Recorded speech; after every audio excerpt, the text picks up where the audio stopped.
Bonjour à tous, j'espère que vous allez bien. Donc aujourd'hui, on se retrouve pour la deuxième partie du cours donc sur les effets tampons. Donc c'est le cours de jeu 3 donc voilà, qui est dans la suite de tout ce qu'on a fait. Notamment, vous avez vu le cours sur les équilibres acido-basiques. Et donc voilà, là on traite la deuxième partie. Et comme d'habitude, voilà, il faut vraiment voir la première partie pour pouvoir tout comprendre. Donc là, on va sans plus tarder passer au cours, tout simplement. Et voilà, là on va aller un peu plus dans les détails de tout ce qu'on a déterminé plus tôt. Donc voilà, on va voir dans le sang les différents pouvoirs tampons qu'on a. Et on va voir en première partie le système bicarbonate. Donc ça, le système bicarbonate, on en a déjà un peu parlé avant.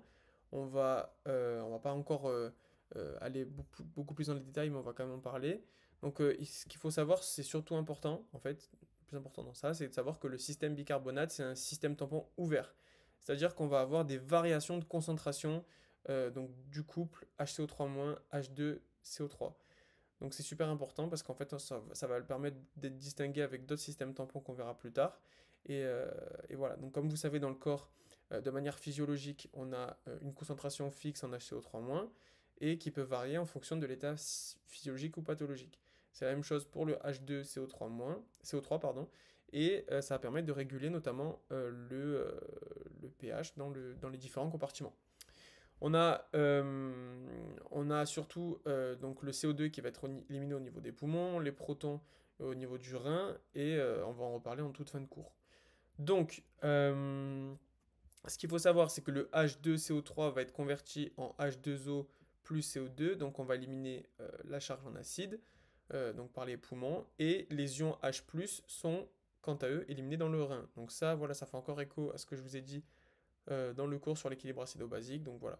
Et c'est éliminé sous forme d'ammonium NH4+. Ça, c'est super important de le maîtriser, donc vraiment, s'il y a quelque chose à vous retenir, c'est bien ça. Et retenez aussi que l'ammonium, c'est vraiment NH4+.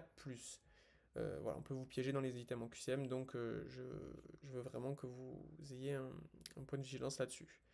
Donc les bicarbonates, eux, comme je vous ai dit, peuvent être réabsorbés par le rein, donc ça va permettre d'augmenter le pH si on a une diminution, et voilà, donc ça va permettre de garder les pH dans des valeurs physiologiques. Donc dans le rein, on a deux points fondamentaux. On a l'anhydrase carbonique, donc, qui permet d'accélérer les réactions pour tendre à l'équilibre acide carbonique bicarbonate. Donc ça va être notre pouvoir tampon avec le couple acide faible et l'anion, voilà tout simplement. Donc ça, on l'a détaillé un peu avant. Et on a l'importance du sodium qui passe dans le sang en échange d'un proton H+. Donc comme vous savez, lorsqu'on a un plus qui sort ou qui rentre, on va avoir l'échange qui va se faire avec un plus qui va sortir pour permettre d'avoir la même charge acide. Donc là, on a le proton H+, donc qui est plus, donc qui est acide, et le Na+, donc le sodium, qui, lorsqu'il a passé dans le sang, le proton H+, va être éliminé et transformé en bicarbonate de sodium par l'anhydrase carbonique, donc c'est super important. Voilà, donc ça c'est un système qu'on en a déjà parlé, donc voilà, c'est pour ça que je m'éternise pas trop là-dessus. Retenez surtout que c'est un système ouvert, donc on peut avoir des concentrations en HCO3- et H2CO3 qui peuvent varier et qui peuvent jouer un rôle super efficace en fait sur la régulation du pH. À l'inverse du système hémoglobine, qui comme je vous ai parlé en première partie, est un système fermé. Donc c'est une masse totale constante, alors que les tampons ouverts ont une masse totale variable. Donc ça c'est ce que je vous ai dit précédemment. Donc le pouvoir tampon du sang avec les éléments figurés du sang est supérieur au pouvoir du plasma. Donc voilà, toujours à faire la distinction. Donc dans le sang, on a le plasma et les cellules sanguines qui constituent un pouvoir tampon. Et ce qu'il faut savoir, c'est que les éléments figurés, donc les cellules sanguines, ont un pouvoir supérieur au plasma, tout simplement. Ça, c'est quelque chose que je pense que vous pouvez comprendre.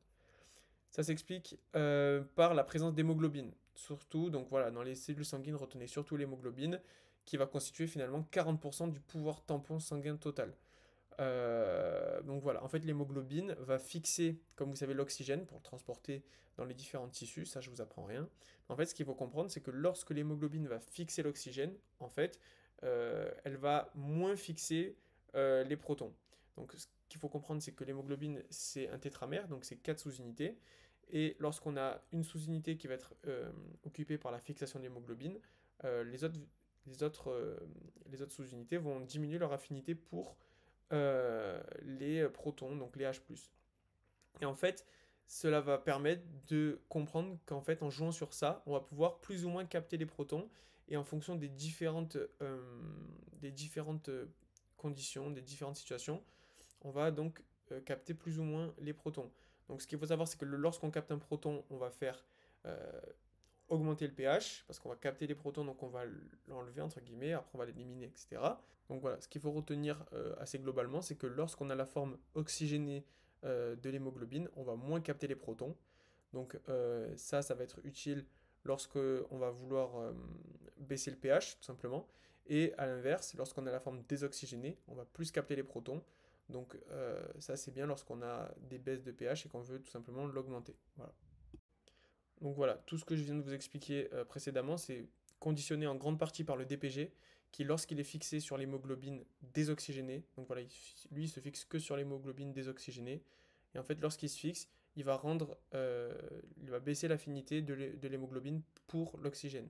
Donc en fait il va permettre de réabsorber, enfin de capter plus de protons, tout simplement. Donc voilà, c'est souligné en grande partie par l'importance de l'effet Bohr. Donc lorsqu'on a un pH qui augmente, on va forcément vouloir garder tous nos protons dans le sang et on va pas vouloir les capter. Donc forcément, il y a une diminution du DPG, parce que le DPG, comme je vous ai dit, permet de capter plus les protons. Donc voilà, si le pH augmente, si on captait les protons, on allait forcément encore plus augmenter le pH. Donc c'est pas bon. Donc voilà, et à l'inverse, si le pH baisse, on va avoir le DPG donc qui va augmenter, donc pour pouvoir capter plus les protons, car on est en situation d'acidose, donc si le pH baisse du coup, et on va vouloir du coup capter tous les protons pour pouvoir les éliminer tout simplement. Donc voilà, je pense que là vous avez compris, et ça permet tout simplement de réguler tout ça, et de pouvoir maintenir, comme on a dit, le corps dans des valeurs de pH constantes. Donc voilà, si vous avez compris ça, c'est vraiment l'essentiel de ce cours. Il y a une petite partie qu'on va zapper parce que pour moi elle est un peu moins importante, je vous laisse un petit peu de la compréhension, et on va parler directement des organes régulateurs. Donc les organes régulateurs du pH sanguin sont essentiellement le poumon et le rein. Donc ça on en a beaucoup parlé dans d'autres vidéos, mais on va quand même ici un petit peu en parler quand même pour que vous compreniez. Donc on a les poumons. Les poumons, donc on a deux fonctions essentielles du pouvoir tampon des poumons, c'est l'élimination du CO2, donc lorsqu'on va expirer l'air, on va expirer du CO2, donc on va éliminer de l'acide, et la fixation de l'oxygène sur l'hémoglobine. Donc ça on en a parlé juste, on va à peine en parler tout simplement, donc ça je pense que vous avez compris.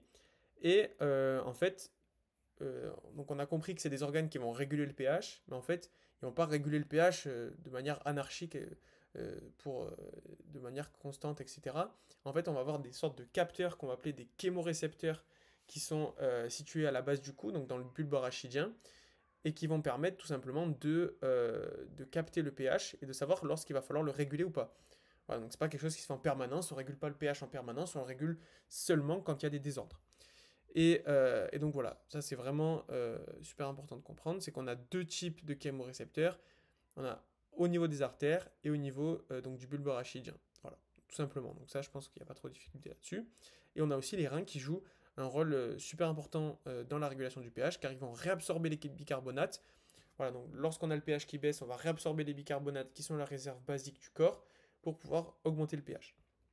Et ensuite, lorsqu'on a notamment euh, une hausse de pH, une baisse de pH pardon, et qu'on a une hausse d'acide, on va les éliminer dans les urines sous forme d'ion ammonium NH4 plus. Donc ça, on en a parlé déjà précédemment. Donc voilà. Ça, si vous avez compris ça, vous avez compris la base, en fait, vraiment la majeure partie du cours. Et notamment, on a parlé du diagramme de Davenport. Donc là, je ne vais pas vraiment en reparler parce qu'on en a vraiment parlé beaucoup dans le cours sur les équilibres acido-basiques. On a fait des QCM là-dessus. Donc là, voilà. Il faut juste savoir dans cette partie du cours qu'on parle d'acidose lorsque le pH chute en dessous de 7,4 et alcalose lorsqu'il est au-dessus. Voilà. Donc ça, je ne vais pas revenir là-dessus. Vraiment, on a un cours qui est vraiment basé sur ça. Donc je vous laisse sur ce cours-là. Donc j'espère que vous avez bien compris cette deuxième partie. C'est un petit peu plus technique avec vraiment le pouvoir de l'hémoglobine, le pouvoir tampon de l'hémoglobine qui est vraiment la majorité des connaissances à savoir sur ce cours. Donc voilà, si vous avez compris ça, je pense que vous avez fait vraiment le plus grand pas. Et on se retrouve, nous, tout simplement pour un autre cours. Et voilà, si vous avez des questions, n'hésitez pas. On se retrouve pour un prochain cours.